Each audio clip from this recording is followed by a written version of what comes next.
As a king, Frederick the Great built Sanasouzi Palace, a Rococo refuge from the world.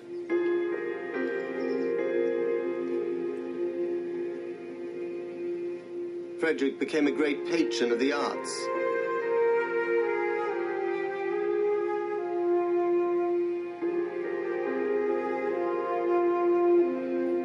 Himself an accomplished flautist, it was he who gave the concerts.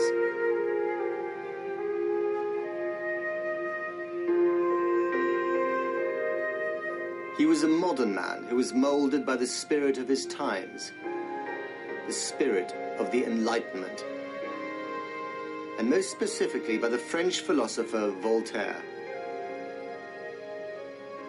Voltaire was a revolutionary thinker. He promoted social reform and equality. He was in love with rationality, and he passionately believed that education would further human betterment. At a time when Europe's monarchs firmly believed in their God-given right to rule over their subjects, Voltaire's ideas were nothing short of explosive. But one monarch who did not see him as a threat was Frederick the Great. The king paid Voltaire a yearly salary, and the writer was an ever-present member of Frederick's group of artists and philosophers. Along with Voltaire, Frederick penned an attack on the despotism of princes and the divine rights of kings. It was an ironic prophecy for Berlin. Kings have the capacity to do good when they have the will. In the same way, they can also make evil.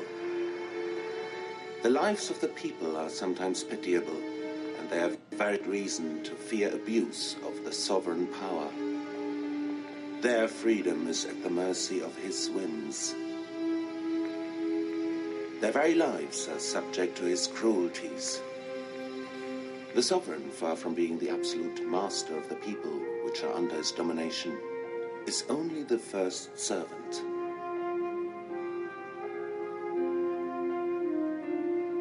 Enlightened views, and they are reflected in the very architecture of the Marble Hall. Urania, the goddess of free nature and life. Apollo, god of the arts. But for all his enlightened ideas, many would argue that Frederick wasn't so great. There's another side to his character also reflected in this room.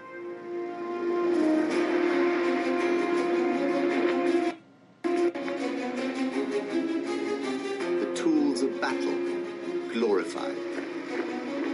However much Frederick rebelled against the military traditions of his family, they were in his blood, and he himself began to hunger for territory. Frederick the Great invaded Saxony. He fought wars with Austria, France, and Russia. He even acquired a sizable chunk of Poland. And yet all the time, his flute music could be heard at night drifting across the military encampments. The warrior philosopher playing his troops to sleep. He was a pretty complex, divided sort of fellow. Perfect for the shrink, you might say.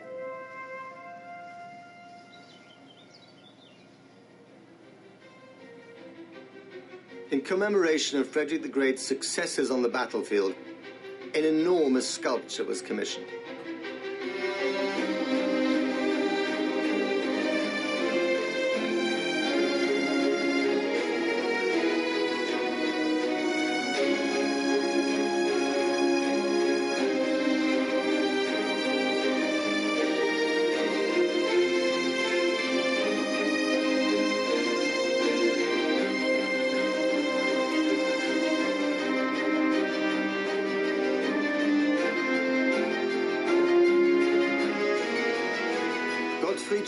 Created an image of winged victory, riding a chariot drawn by 4 horses.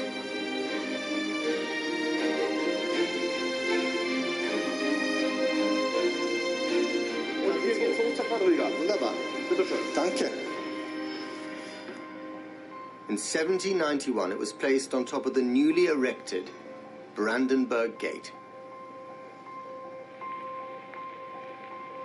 This was once the main entrance to the walled city. Now it's an icon that tells the story of Berlin. Beneath the winged goddess pass the ghosts of a century of troubles.